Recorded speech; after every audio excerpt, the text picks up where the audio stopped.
અમીરગઢ પોલીસે ચેકપોસ્ટ પરથી MD drugs સાથે એમપીના પુરુષ તેમજ મહિલાની કરી અટકાયત। 9 લાખથી વધુની કિંમતનું 100 ગ્રામ ડ્રગ્સ ઝડપાયું।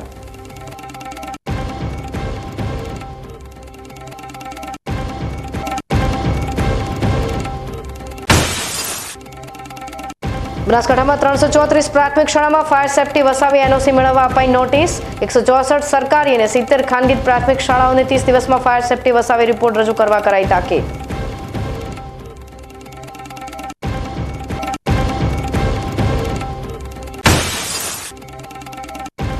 પાલનપુર બાયપાસ જમીન સંપાદનનો ખેડૂતો કરી રહ્યા છે વિરોધ। એગોલા ગામના ખેડૂતોએ ઢોલ વગાડી નોંધાવ્યો વિરોધ।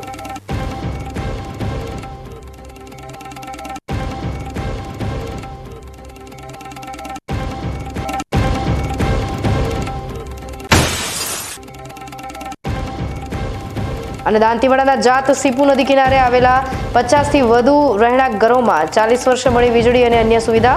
40 વર્ષથી અંધારપટમાં જીવતા પરિવારોને મળ્યો ઉજાસ।